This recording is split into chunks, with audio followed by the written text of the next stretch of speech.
보시면 오늘부터요.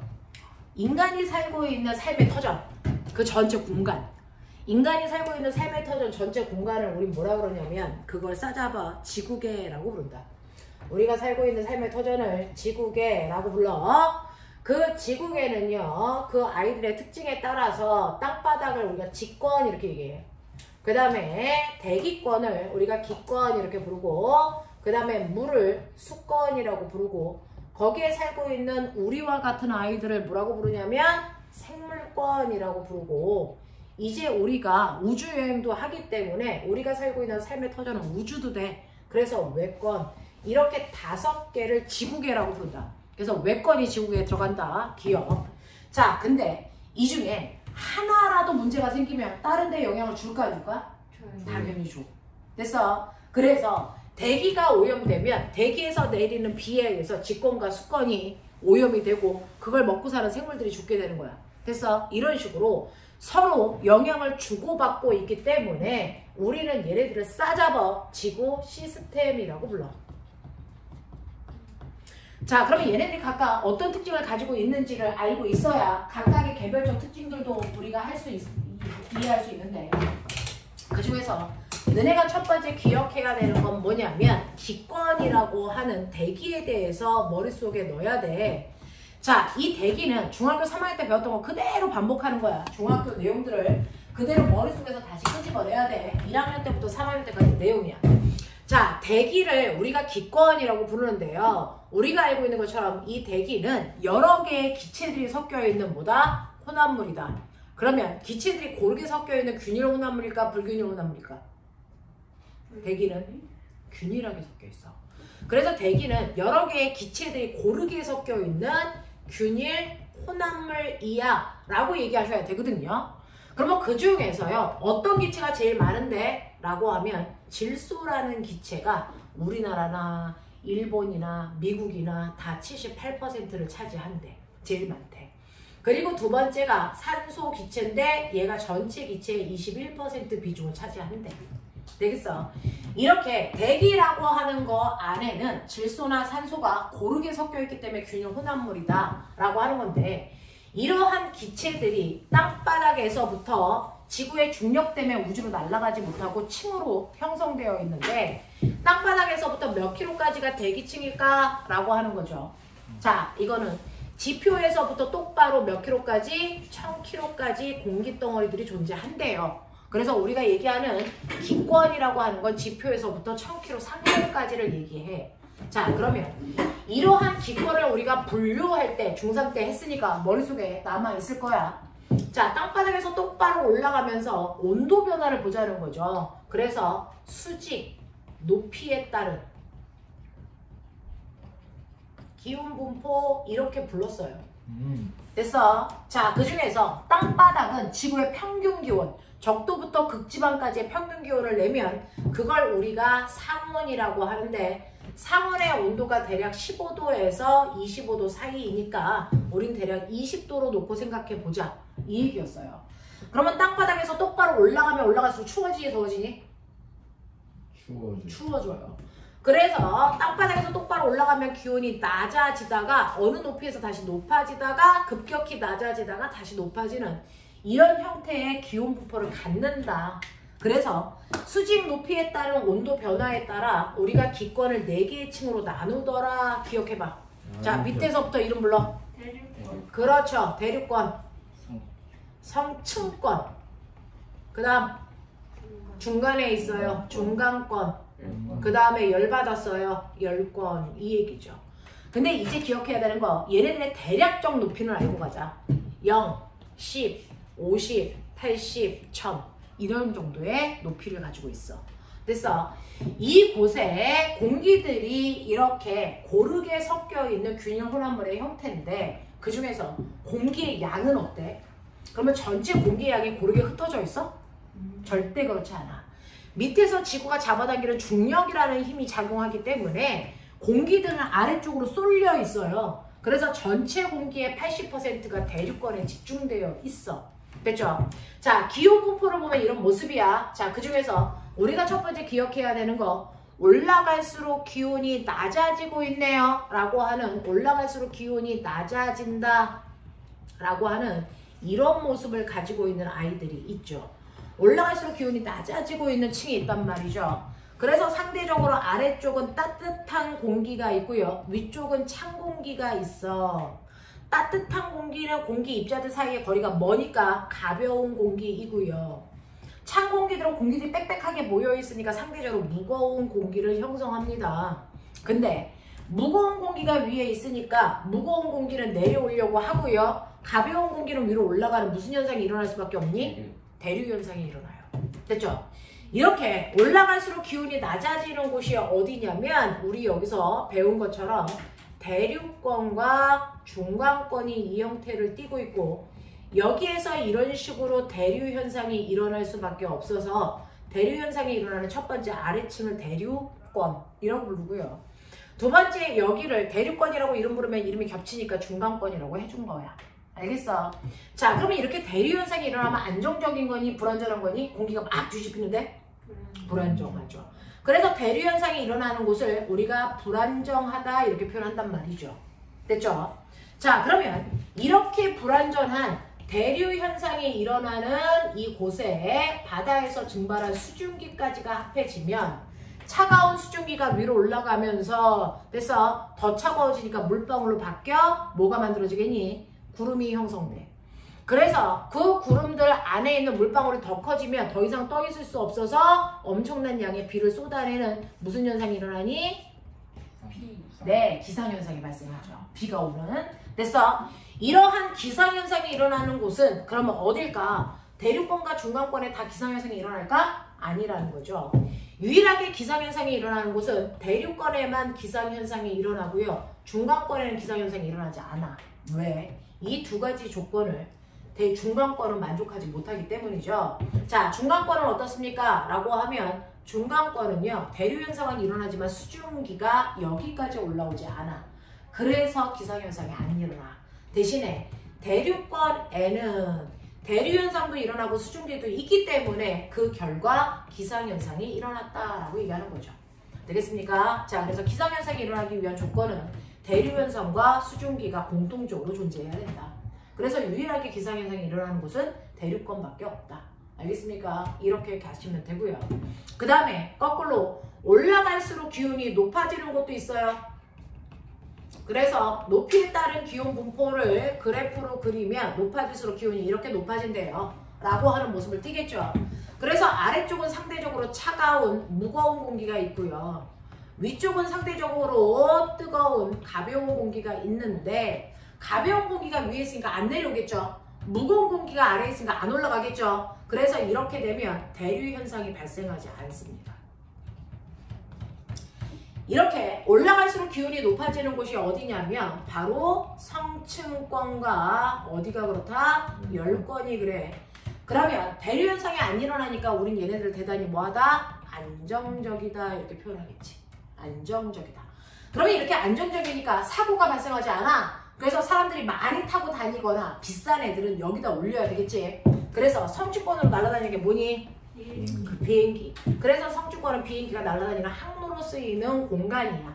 그리고 열권은요, 그 비싼 누굴 띄워놓겠니? 인공위성. 그래서 인공위성이 날아다니는 곳입니다. 이렇게 되는 거죠. 자, 그러면 각각의 특징을 알겠는데 중간권은 어떤 특징이 있어요? 중간권은 급격하게 온도가 낮아져 가장 온도가 낮은 곳이 형성이 됩니다. 되겠습니까? 자, 근데 저는 궁금한데 왜 위로 올라갈수록 온도가 낮아집니까? 라고 하는 게 궁금해요. 하늘 위로 올라가면 태양이랑 가까워지니까 뜨거워져야 정상 아니에요? 왜 낮아져요? 라고 하는 걸 설명하는 게 바로 열수지라는 겁니다. 자, 이 열수지를 중학교 때도 살짝 했었는데 우리 한번 볼게요. 실제로 지구가 따뜻해지는 건 태양 복사 에너지 때문입니다. 그래서 엄청난 양의 지구를 향해서 태양 복사 에너지라는 게 나오는데요. 태양 같은 별은요, 순식간에 모든 순간에 에너지가 작은 애부터 에너지가 큰 애까지 동시에 방출합니다. 그래서 에너지의 크기에 따라 나누시면 에너지가 큰 영역이 있고 작은 영역이 있고 중간 영역이 있겠죠. 자, 인간들이 인위적으로 잘라낸 건데 그 중에서 에너지가 큰 부분을 통틀어 우리가 방사선이라고 불러요. 그 중에서도 에너지가 큰 애가 감마선이고 X선입니다. 그 중에서 감마선이라는 건 항암 치료할 때 방사선 치료한다라는 얘기 들어봤죠? 그때 쓰는 거고요. 핵이 터질 때 나오는 광선이고요. 그 다음에 X선을 여러분들이 뼈 부러졌을 때 엑스레이 찍는다는 게 바로 이 파장대를 사용한다는 얘기고요. 그 다음에 중간 영역에 해당되는 에너지를 우리가 빛이라고 부르는데 그 빛이 크게 세 가지 영역으로 나뉘어져요. 자외선이라고 하는 애와 가시광선이라고 하는 아이와 적외선의 영역으로 나뉘어집니다. 그 중에서 자외선이라고 하는 거는 세포를 죽이는 살균 작용을 할 때 주로 쓰는 거예요. 소독용으로 쓰죠. 가시광선은 우리가 사물을 볼 수 있게 하는 광선이고요. 적외선은 햇빛 받으면 아 따뜻해 라고 하는 열작용하는 겁니다. 그래서 여러분들도 피부를 만져보면 따뜻하죠? 여기서 적외선이 방출되고 있는 겁니다. 알겠어요? 자, 그런가 하면 가장 에너지가 작은 영역을 지금 너네 물원하고 있어. 얘네들을 싸잡아 전파라고 부르는데 그 전파 중에서도 에너지가 큰 애가 전자레인지에서 사용되는 마이크로웨이브고요. 그거보다 에너지가 작은 게 핸드폰 주파수 대로 사용되는 핸드폰 주파수 영역이고요. 그 다음이 TV 주파수, 그 다음에 라디오 주파수에 해당되는 FM, AM에 해당되는 아이들이 이렇게 에너지 크기상 배열됩니다. 그 중에서요. 태양보다 훨씬 더 뜨거운 별일수록 높은 에너지 영역들을 많이 방출합니다. 태양보다 차가운 별들은 아래쪽에 해당되는 전파 영역에 해당되는 에너지를 많이 방출합니다. 그러면 우리의 태양은요, 대부분이 가시광선 영역에 해당되는 빛을 방출합니다. 되겠어? 자, 하지만 이 전체 에너지가 다 나오긴 해. 양쪽 관계가 좀 다를 뿐이지. 자, 그러면 이렇게 태양에서 나오는 에너지를 100이라고 한다면 그 100%의 에너지가 지구에 들어올까? 아니라는 거죠. 왜요? 첫 번째 관문이 대기권을 뚫어야 되는데 이 대기권을 뚫고 들어오지 못하고 대기층에서 반사돼서 나가 지구에 전혀 영향을 주지 못하는 아이들을 반사된 양이다 이렇게 불러요. 전체 햇빛 중에 30%가 반사돼서 우주로 나갑니다. 그 30%가 누구냐면 다행히도 얘네들입니다. 됐어? 그래서 방사선에 해당되는 감마선과 X선은 지구에 절대 못 들어오기 때문에 지구의 생명체가 살 수 있는 겁니다. 됐죠? 자, 그러면 그걸 뺀 나머지 아이들이 70%구나. 이게 들어오는 거예요. 그 나머지 70%가 지구에 들어오는 걸 지구가 흡수했다 이렇게 얘기합니다. 그러면 지구가 이렇게 햇빛을 흡수한 만큼 그대로 가지고만 있다면 매일매일 흡수하니까 지금 뜨거워져야 돼요. 근데 그렇지 않죠. 왜? 실제로 흡수한 그 양 그대로를 지구가 그대로 방출합니다. 그럼 도대체 이 70%는 누가 흡수하는데? 라고 하면 이 햇빛이 들어올 때 통과해야 되는 영역이 대기와 지표입니다. 거기서 흡수합니다. 그 중에서 기억해내봐. 대기에서 흡수하는 양이 얼마였었니? 30. 지랄. 20%. 땅바닥인 지표에서 흡수하는 게 얼마? 50%래요.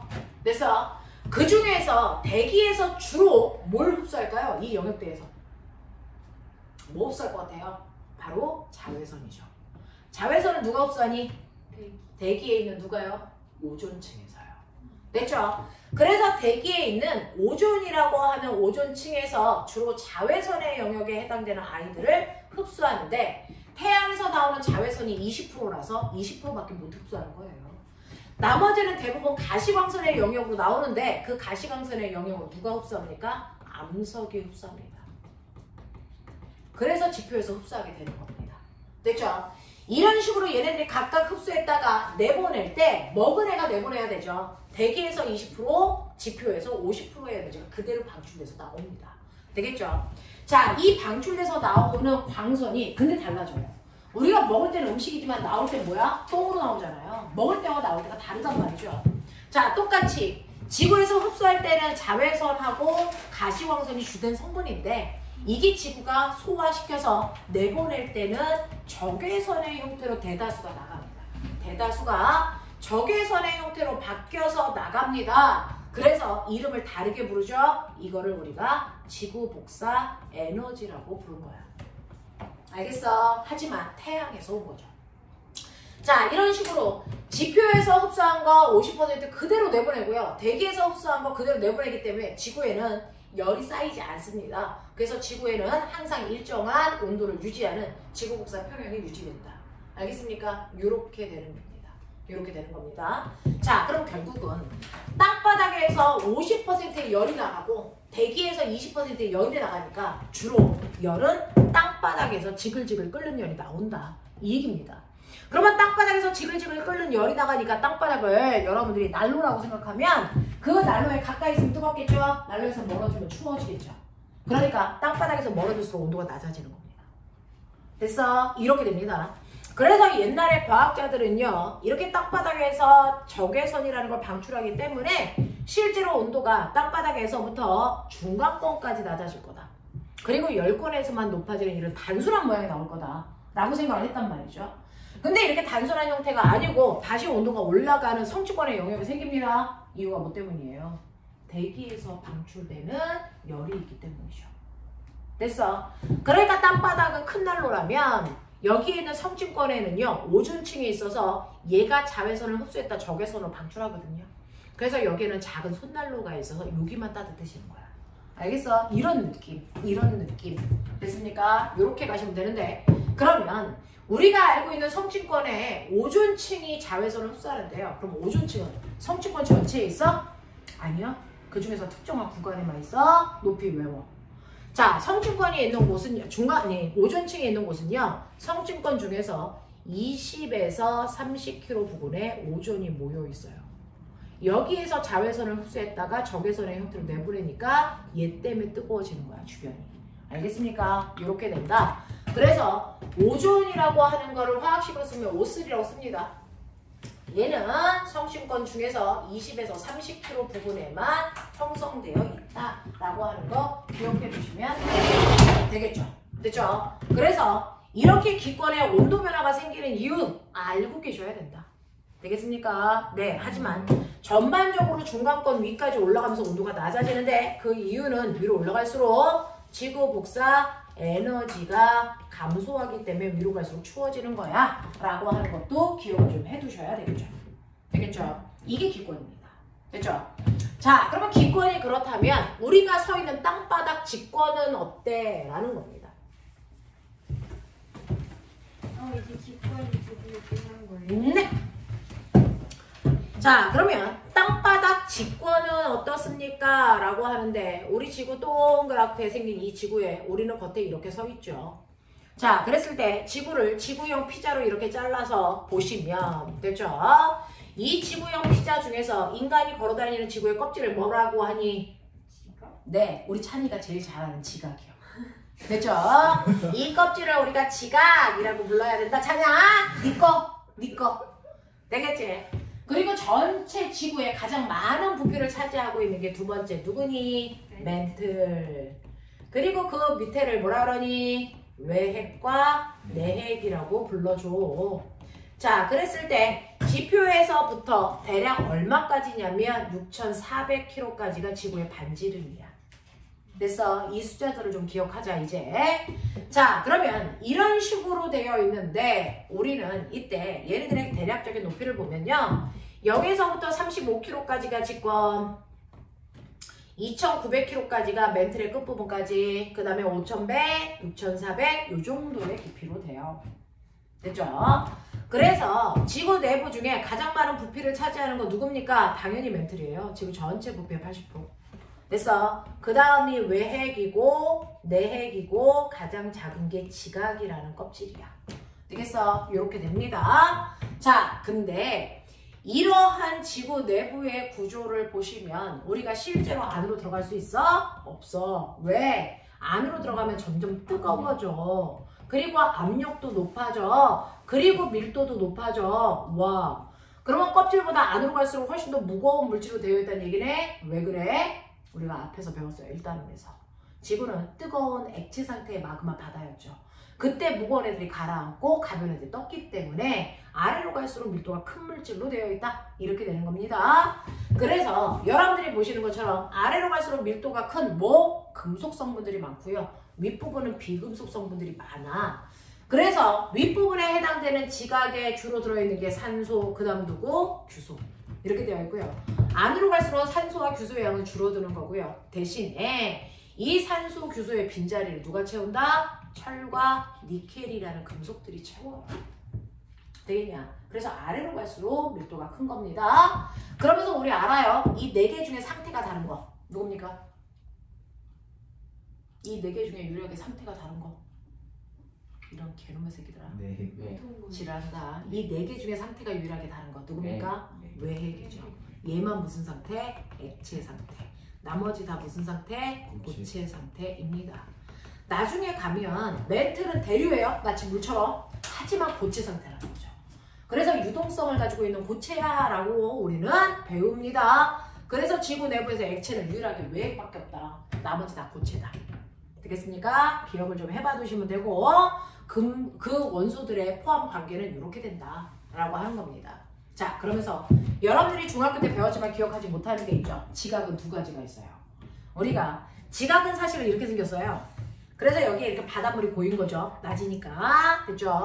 네. 그랬을 때 이렇게 집을 짓고 사는 이 지각을 우리 뭐라 그러니? 땅! 그 땅을 뭐라 그럽니까? 라고 하면 우리가 집 짓고 살고 있는 지각을 대륙지각 이렇게 불러요. 그리고 바닷속에 있는 지각을 뭐라고 부릅니까? 해양지각 이렇게 얘기하는데 대륙지각과 해양지각의 깊이 단면을 보면 당연히 해양지각은 낮이니까 물이 고였겠죠. 대륙지각 위로 올라와 있어요. 자, 그럼 그 밑에 멘틀 경계까지 모습 어때요? 그대로 잘라서 뒤집으시면 데칼코마니 이렇게 생겼어요. 그래서 대륙지각은요 대단히 두껍습니다. 평균 두께를 아까 말씀드린 거죠. 35kg예요. 해양지각은 대단히 얇습니다. 이거 외우기 편하라고 이렇게 되어 있나 봐요. 3에서 5kg입니다. 못 외우면 병신. 알겠어? 얘 35kg, 얘 3에서 5kg. 그 밑이 멘틀입니다. 자, 중학교 1학년 때 배웠지만 모르는 거 지각과 멘틀 사이의 경계면을 과학자 이름 따서 특이하게 우리가 뭐라고 부른다? 그렇죠. 이걸 발견한 과학자의 이름이 모호로 비치치라서 그 사람의 이름을 따서 모호면이라고 불러요. 그래서 지각과 멘틀 사이에는 무조건 모호면이라는 게 존재합니다. 깊이만 달라요. 위로 많이 튀어나온 애가 속도 깊어서 모호면까지의 깊이가 깊다. 됐죠? 네, 이렇게 됩니다. 그래서 여러분들 보시면 이런 식으로 대륙지각은 두껍구나, 해양지각은 얇구나 이런 거 알 수 있거든요. 이런 거 알 수 있거든요. 자, 그렇다면 아까 안으로 들어갈수록 밀도가 크다 그랬어요. 자, 그럼 밀도 순서대로 불러볼게요. 밀도가 제일 큰 거 당연히 제일 깊숙하게 있는 내핵이 밀도가 제일 커요. 제일 무거운 애가 가라앉았잖아요. 그 다음이 외핵이고요. 그 다음 누구니? 멘틀이고요. 그 다음 지각이 있죠? 지각 중에서 더 무거운 지각이 대륙일까 해양일까? 대륙? 아니에요. 해양지각입니다. 해양지각의 밀도가 대륙지각보다 훨씬 더 커요. 그러니 똑같이 멘틀이 여러분들 손 똑같은 힘으로 떠받들고 있는데 해양지각은 3에서 5kg 두께밖에 못 쌓아. 그거보다 두꺼워지면 무거워서 가라앉아버려.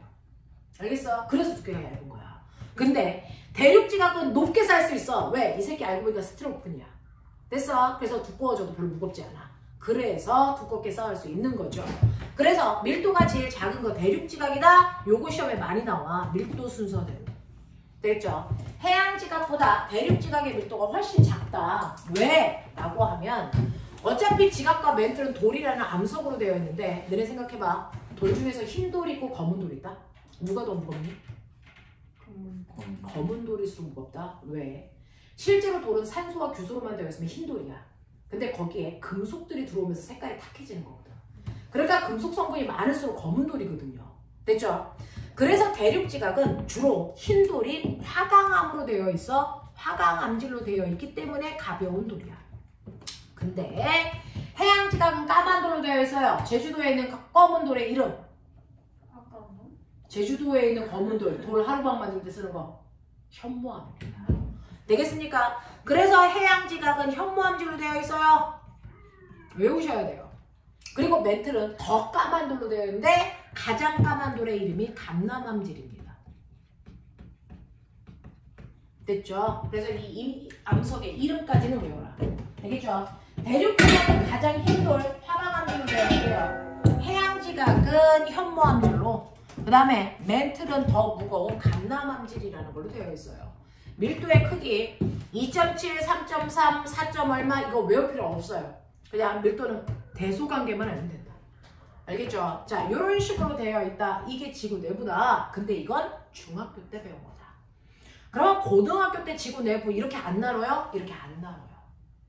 그러면 어떻게 나누냐면 사실은 실제로 땅속으로 들어가면 뜨거워진다 그랬죠. 뜨거워지니까 돌도 녹아요. 마그마가 생기잖아요. 됐죠? 돌도 녹는단 말이죠. 그러면 이렇게 딱딱한 돌이 녹기 시작하는 곳이 어딥니까? 라고 하면 땅속으로 들어가 어디까지? 100km까지는 하나도 안 녹은 돌로 되어 있어 여기를 우리가 암석권이라고 부른다.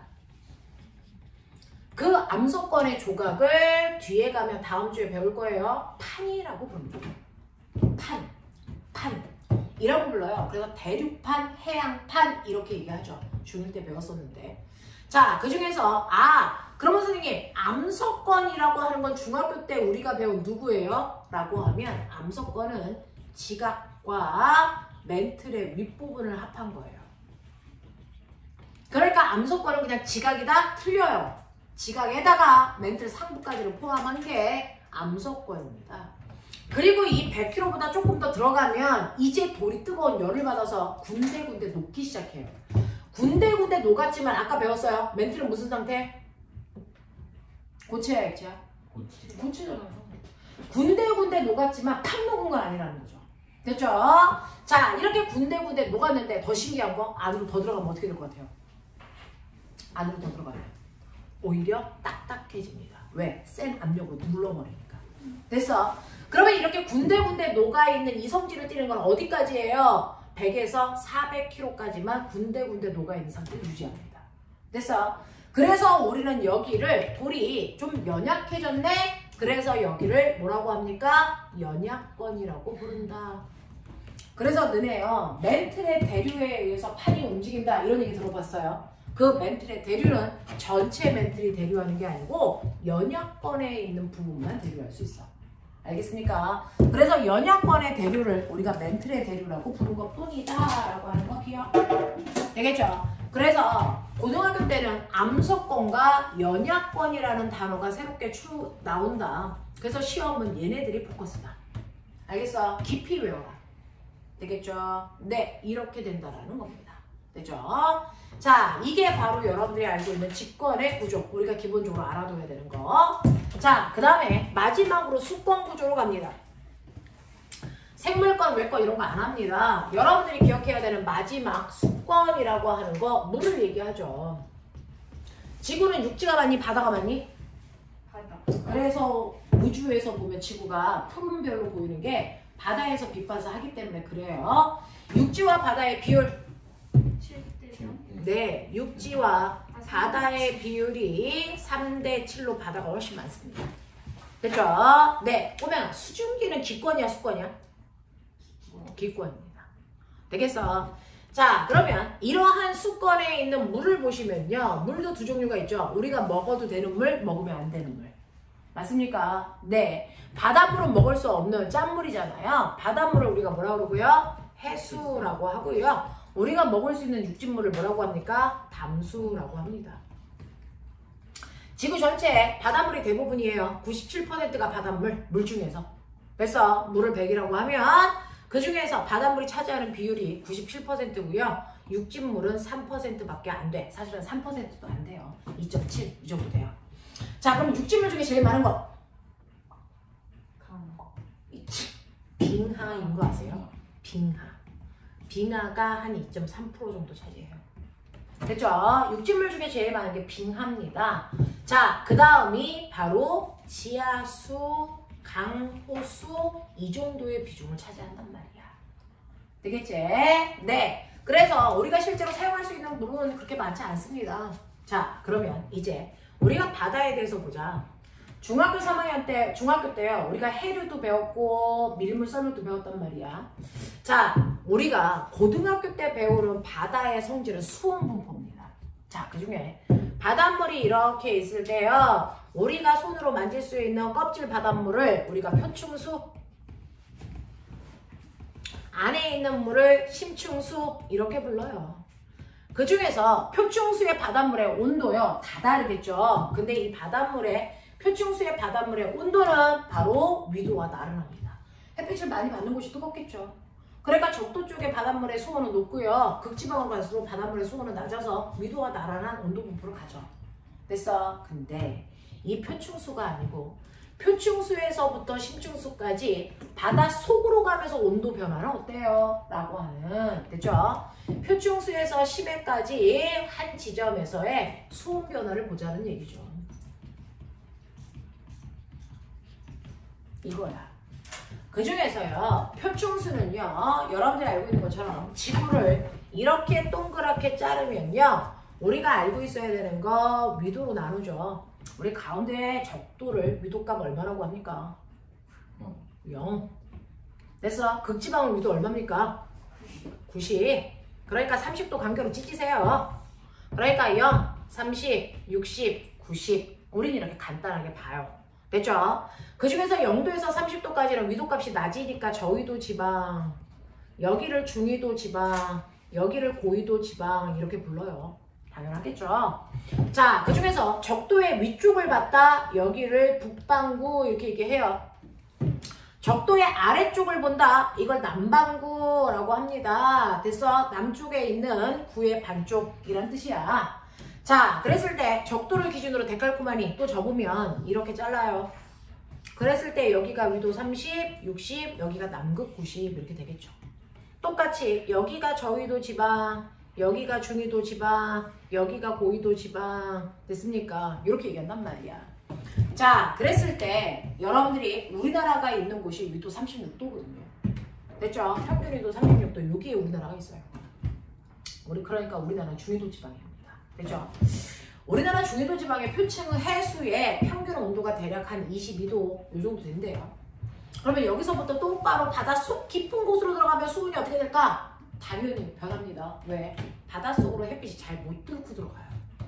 됐어? 바닷속으로 햇빛이 잘 못 뚫고 들어갑니다. 그러니까 아주 깊은 바다에 살고 있는 심해는 여러분들 들어가 보시면 여기 더럽게 깜깜합니다. 왜? 햇빛이 안 들어와서.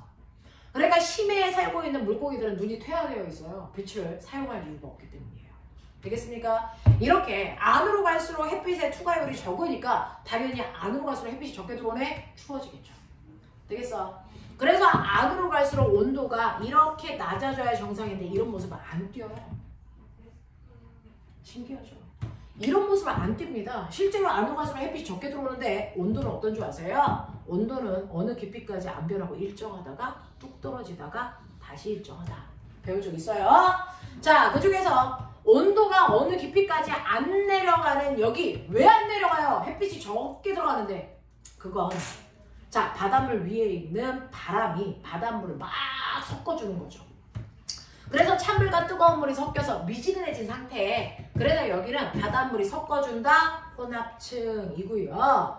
이 혼합층의 두께는 바람의 세기에 의해 결정돼요. 그래서 바람 세기에 의해서 결정이 되는데 생각해봐라. 자, 저위도가 바람이 셀까 중위도가 바람이 셀까? 어디가 셀 것 같아요? 바람은 중위도가 훨씬 셉니다. 그래서 적도 쪽은요 바람이 불지 않는 무풍지대도 있어요. 됐죠? 그래서 중위도의 혼합층의 두께가 가장 두껍습니다. 중위도의 혼합층의 두께가 저위도의 혼합층의 두께보다 훨씬 더 두꺼울 수밖에 없다. 왜? 바람이 세니까. 되겠어? 자, 그 다음에 온도가 급격히 뚝 떨어지는 곳을 우리가 뭐라 그러냐면 수온이 약해지네. 수온 약층 이렇게 얘기합니다. 됐죠? 그래서 수온이 대략 한 5도까지 떨어지고요. 그리고 나서 다시 온도가 일정해지는 곳을 우리가 심해층 이렇게 부릅니다. 요런 구조로 되어 있어. 요런 구조로 되어 있다고요. 자, 그 중에서 지금 선생님이 그린 이 노란색은요. 우리나라가 있는 중위도 지방에 돼서 수심에 따른 수온 분포를 그린 거예요. 자, 그럼 중위도 말고요. 저위도, 적도 쪽은 어때요? 라고 하면 적도 쪽은 표층의 온도는 훨씬 더 높겠죠? 바닷물의 온도가 훨씬 높겠죠? 그렇다고 100도는 아니야, 꼬맹아. 대략 한 몇 도? 27도에서 30도 사이를 형성한답니다. 이게 저위도가 닿아요. 근데 저위도는 바람이 약하니까 혼합층의 두께가 얇아야 돼. 그치? 혼합층의 두께는 얇고요. 그리고 나서 막바로 수온 약층, 심해층 이렇게 된단 말이야. 그러면 우리가 아까 혼합층이 발달한 곳은 어딥니까? 네, 바람이 센 중위도가 저위도에 비해서 혼합층이 발달되어 있어요. 이렇게 얘기했고요. 그 다음에 수온 약층이 발달한 곳은 어딥니까? 자, 이제 얘기해봐. 수온 약층은 어디가 발달되었니? 네, 저위도라고 얘기합니다. 그러면 저위도의 수온 약층이 중위도보다 발달했다고 하는데 그 발달의 기준은 뭐야? 두께야? 절대 아니야. 뭐냐면 위층과 아래층의 온도 차이야. 됐어? 위층과 아래층의 온도 차이가 얘는 27도에서 5도까지, 얘는 22도에서 5도까지. 알겠습니까? 그러니까 수온 약층이 발달되어 있는 곳은 저위도라고 한다. 라고 합니다. 그럼 선생님, 저위도 이렇고요. 중위도 이래요. 그럼 고위도의 북극지방은 어떻습니까? 북극지방은요. 처음부터 심해까지 그냥 심해층밖에 없습니다. 혼합층, 수온 약층 발달되어 있지 않습니다. 전혀 존재하지 않아요. 되겠어? 그러면 저 궁금한 게 왜 극지방에는 혼합층과 수온 약층이 없고 다 심해층밖에 없습니까? 그리고 엔드 바닷속 깊은 곳으로 가면 햇빛이 적게 들어온다 그랬으면 심해층도 온도가 떨어져야 정상이잖아요. 왜 안 떨어집니까? 이 얘기예요. 자, 그 얘기는요. 실제로 이렇게 지구가 여기는 뜨겁고 여기는 차가우면 실제로 적도에 남는 열을 극지방으로 갖다 주죠. 대기와 해수의 순환. 그래서 바닷물도 순환합니다.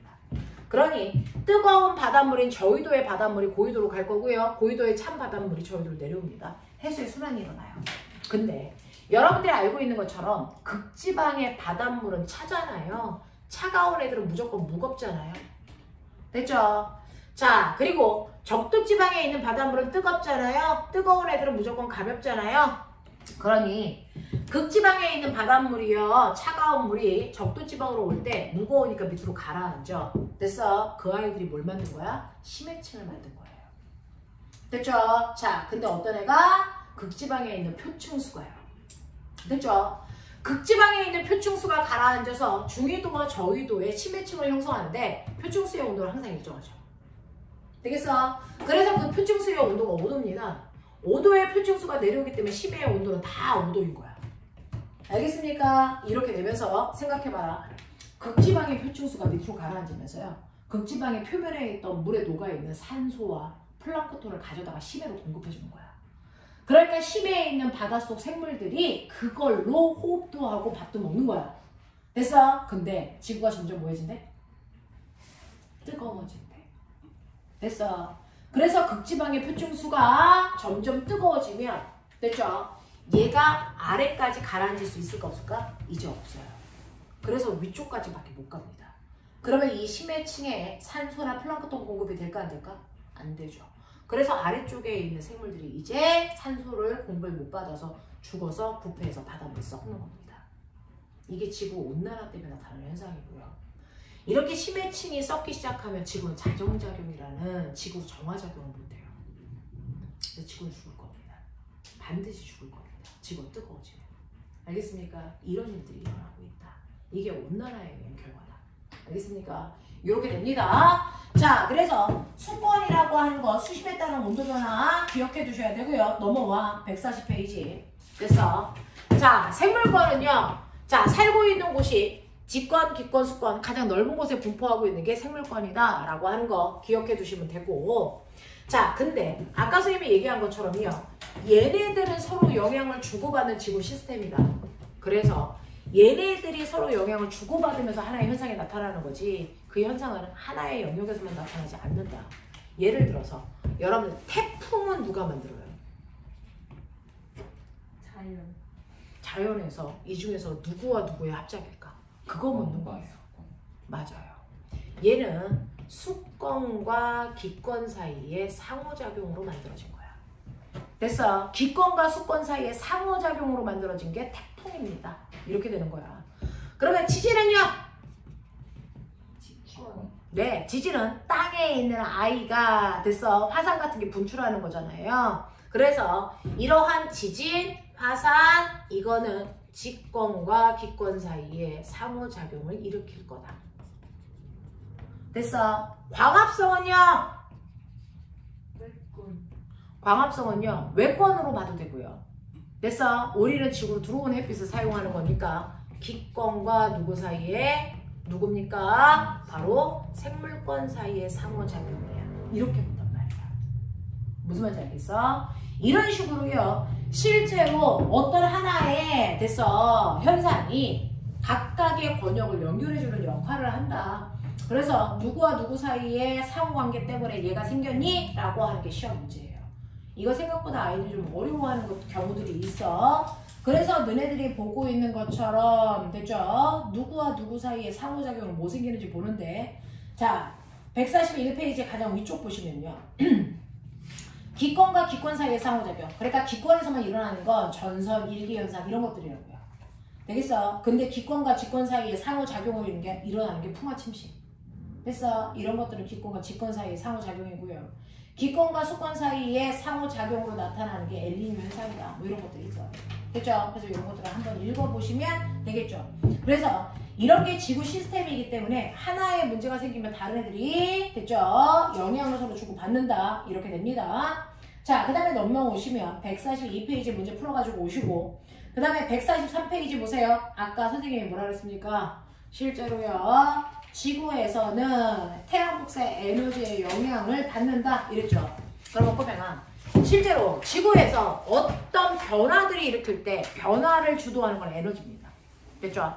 지구에서 여러 가지 변화가 일어나는데 그 변화를 주도하는 건 에너지인데요. 지구에서 쓰는 에너지의 종류.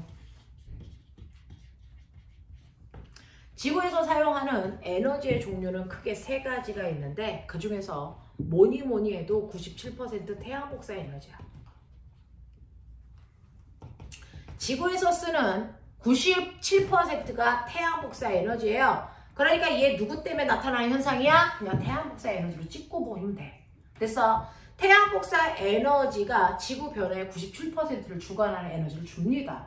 자, 그 다음에 나머지 2%, 나머지 1% 이 정도의 비중을 줄 건데 그 중에서 나머지 2%에 해당되는 자 에너지는 지구 속에 있는 뜨거운 열이 올라와요. 지구 내부 에너지인데 그 지구 내부 에너지 때문에 나타나는 현상이 바로 지진과 화산과 그 다음에 판의 운동입니다.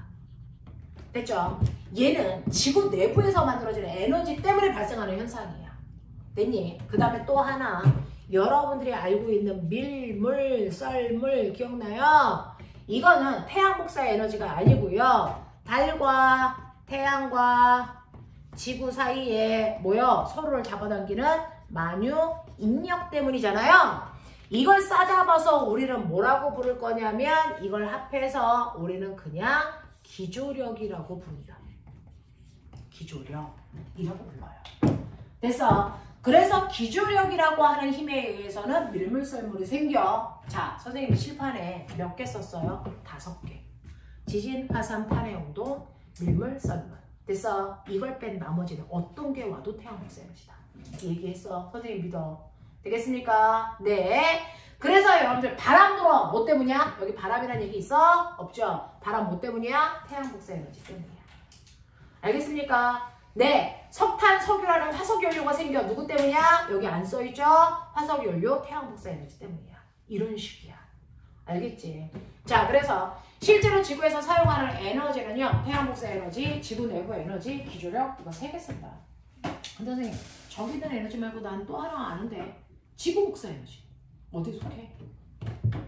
지구복사 에너지 어디에 속해? 네, 같은 말이라고 하죠.